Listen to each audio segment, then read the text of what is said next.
दिए गए चित्र में आपतन कोण अपवर्तन कोण का मान क्रमशः होंगे। तो पहले हम इस चित्र को समझ लेते हैं। तो जो ये किरण, ये हमने ये खींच लिया आधार, एक अभिलंब डाल दिया। तो जो ये किरण आपतित होती है, कौन सी किरण आपतित होती है? तो ये जब ये किरण आपतित होती है, ये वाली किरण, तो ये आपतित किरण कहलाती है, ये अपवर्तित किरण कहलाती है। जो ये कोण होता है इसका, ये आपतन कोण कहलाता है। कौन सा कोण? आपतन कोण। इसे आई से दिखाते हैं। कैसे? आई से। और ये जो कोण है इधर का, ये अपवर्तन कोण है। कौन सा? अपवर्तन कोण है। अब अपवर्तन कोण को हमेशा आर से दिखाते हैं। ठीक है, चित्र को समझ लिया हमने। तो इसमें उत्तर होगा आपका, ये इम्पोर्टेंट नहीं है। खैर क्वेश्चन चलते हैं दूसरे। तो अपवर्तन कोण आपतन कोण के सदैव क्या होते हैं? ये बराबर होते हैं। प्रकाश का अपवर्तन के लिए आपतन कोण तथा अपवर्तन कोण हमें कभी बराबर नहीं होते, क्योंकि इस चित्र में आपने देख लिया होगा, ये वाला कोण देखो बड़ा है, ये कोण बड़ा है और ये कोण छोटा है, तो इसलिए ये दोनों बराबर नहीं है।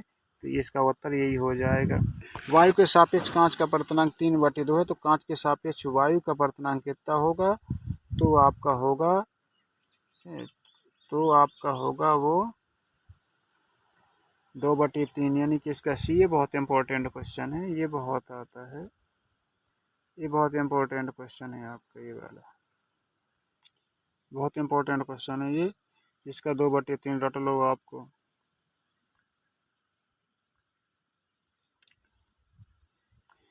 यदि दो माध्यम पृथककारी पृष्ठ पर प्रकाश की एक किरण लंबवत आपतित होती तो अपवर्तन कोण निम्न में से क्या होगा? तो अपवर्तन कोण 0 होगा, क्योंकि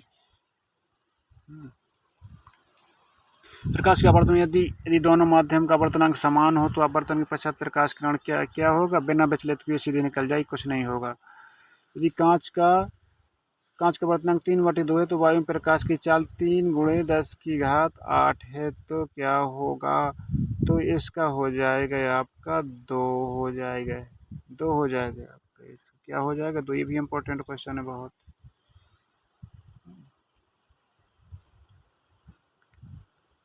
कांच का अपवर्तनांक अधिकतम होता है, तो कांच का अपवर्तनांक अधिकतम होता है तो बैगनी रंग के लिए होता है। कौन से रंग के लिए होता है? बैगनी रंग के लिए होता है।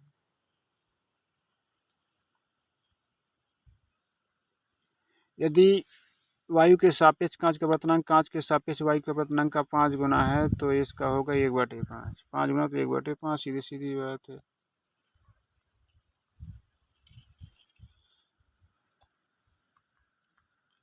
जल में डूबी हुई सीधी क्षण मुड़ी हुई प्रतीत क्या होती है? तो वो तो होती है अपवर्तन के कारण होती है। वायु प्रकाश की चाल 3 × 10⁸ मीटर प्रति सेकंड। जब एक पदार्थ में चाल 1.5 मीटर सेकंड होती है, तो 1.5 का 2 में भाग 3 में भाग देंगे, 1.5 दूना 3, इसका इसलिए 2 उत्तर हो जाएगा इसका। एक वायु में कांच के सापेक्ष कांच का अपवर्तनांक 4/3 3/2 है, तो जल के सापेक्ष कांच का अपवर्तनांक कितना होगा? तो ये आपका होगा, ये गुणा वाला, ये भाग वाला सही होगा इसका। ये भी इम्पोर्टेंट क्वेश्चन बहुत, और ये भी इम्पोर्टेंट है, ये वाला भी इम्पोर्टेंट है। 10वां 11वां दोनों इम्पोर्टेंट है।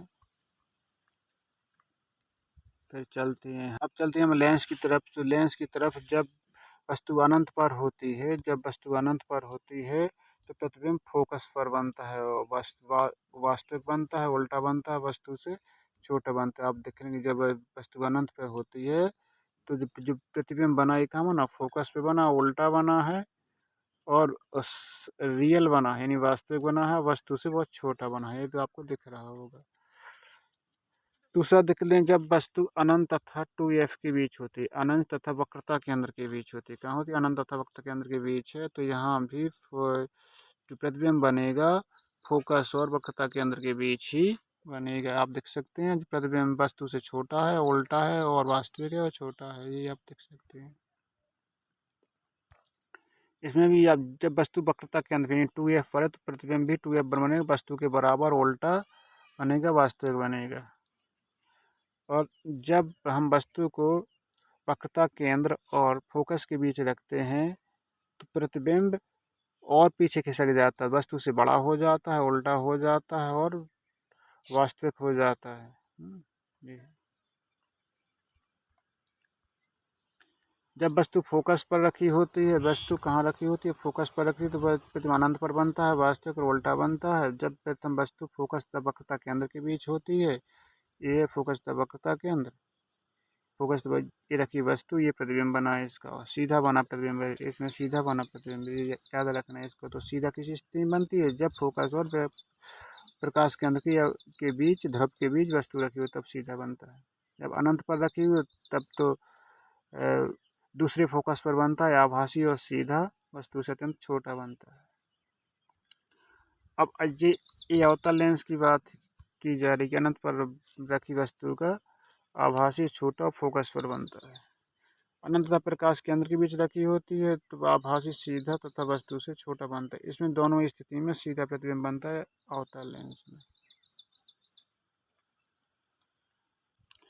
उत्तल लेंस के लिए सत्य कथन क्या है? तो उत्तल लेंस कैसा होता है हमेशा? तो उत्तल लेंस हमेशा किनारों पर पतला और बीच में मोटा होता है। अवतल लेंस कैसा होता है? तो किनारों पर मोटा और बीच में पतला। ये कौन सा है? अवतल। ये कौन सा है? उत्तल।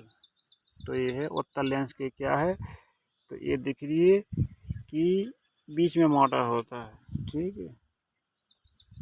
अवतल लेंस का तो ये है अवतल लेंस।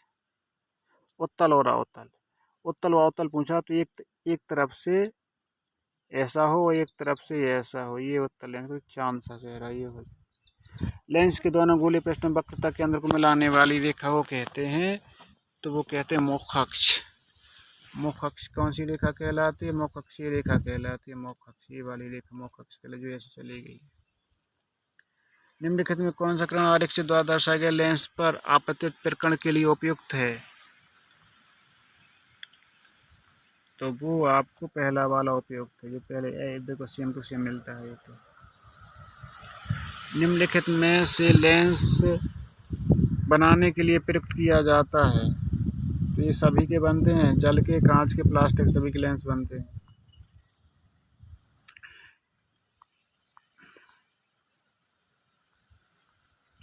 एक 2F पर रखी है तो उसका प्रतिबिंब कहाँ बनेगा? वक्रता केंद्र पर रखी तो वक्रता केंद्र पर ही बनेगा। 2F और 2F, ये 2F क्या है? लेंस का वक्रता केंद्र है।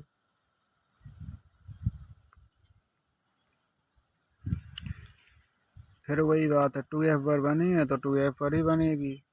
किसी लेंस के प्रतिबिंब उल्टा और वस्तु के बराबर बनता है तो ये भी 2F पर रखी होगी। कहाँ रखी होगी? डी वाला 2F पर रखी। अवतल लेंस एक वस्तु का प्रतिबिंब बनाता है तो अवतल लेंस हमेशा सीधा बनाता है। प्रतिबिंब क्या बनाता है? सीधा आभासी छोटा बनाता है हमेशा, याद रखना। निम्न में से किसके सामने रखी वस्तु प्रतिबिंब सदैव सीधा बनता है? तो अवतल दर अवतल लेंस होगा। क्या होगा? अवतल लेंस। 1 मीटर फोकस दूरी की उत्तल लेंस की क्षमता क्या होगी? तो उत्तल लेंस की क्षमता होगी, जब 1 मीटर है तो एक ही डायोप्टर होगी, उसकी क्या होगी? 1D। यदि वस्तु लेंस प्रकाश से कहीं 40 सेंटीमीटर दूरी पर रखी स्थित है तो प्रतिबिंब 60 सेंटीमीटर दूरी पर बनता है। तो वस्तु की प्रतिबिंब की लंबाई का अनुपात क्या होगा? तो पृथ्वी तो 60/40 कर देंगे और 20 का भाग दे देंगे, 3/2 आ जाएगा आपको बस। 50 सेंटीमीटर फोकस दूरी पर अवतल लेंस की क्षमता होगी तो 50 सेंटीमीटर, तो हाँ 2 होगी, ऋण 2 होती है। क्या हुई? अवतल की तो ऋण 2 हो जाएगी। एक उत्तल लेंस की फोकस दूरी 25 सेंटीमीटर है तो उसकी क्षमता क्या होगी? तो उसकी 4 होगी, क्योंकि 100 में भाग दे, जितनी फोकस दूरी होगी उसका 100 में भाग देते हैं तो उसका उत्तर बन जाता है। जैसे 100 में 25 का भाग दे देंगे, क्षमता बराबर होता है 100/25। और सेंटीमीटर में दिया गया हो तो इतना हो जाएगा, और जो मीटर में दिया गया हो, काय में दिया गया हो, मीटर में दिया गया हो तो वो ऐसे, मतलब मीटर में 100 का भाग नहीं, तो ऊपर वही रखे देंगे और नीचे 25 रख देंगे, तो ये 25 का भाग कर 1 में देगी। देखो सेंटीमीटर में पूछा तो 100/100, मीटर में दिया गया 100 का 100 नहीं करती।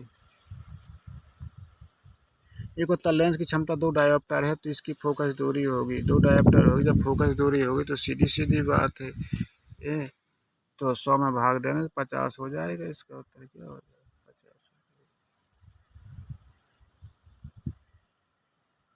50। यदि एक लेंस की फोकस दूरी 0.02 मीटर है, मीटर में दी गई, तो मीटर का भाग 1 में दे देंगे, 0.2 का भाग 1 में दे देंगे, इसे 5 हो जाएगा। इसका क्या हो जाएगा, ये कैसे हो जाएगा, जैसे 1/दशमलव 2, दशमलव का मान 10 होता है, दशमलव पड़ेगा यहाँ 10 होगा, 2 का भाग 5 में दे देंगे, तो यहाँ 5 है।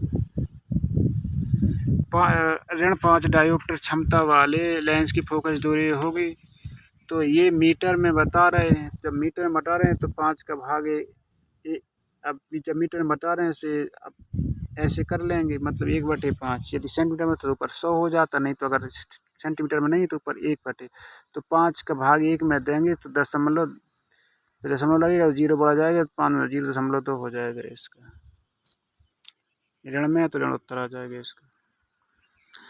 10 डायोप्टर क्षमता वाले लेंस की फोकस दूरी होगी सेंटीमीटर, तो 10 हो जाएगी आपकी, क्या हो जाएगी, 100 हो जाएगी आपकी, 10 हो जाएगी आपकी। इसका उत्तर 10। उत्तल लेंस का प्रयोग किया जाता है, तो उत्तल लेंस का प्रयोग सभी में किया जाता है, दूरदर्शी, सूक्ष्मदर्शी, मानव नेत्र में। किसी वस्तु की लंबाई, किसी वस्तु उसके प्रतिबिंब की लेंस प्रकाशिक केंद्र दूरी 10 सेंटीमीटर 30 सेंटीमीटर है, तो प्रतिबिंब की वस्तु की लंबाई क्या होगी, तो वो आपकी 1 से अधिक होगी। क्या होगी, 1 से अधिक होगी।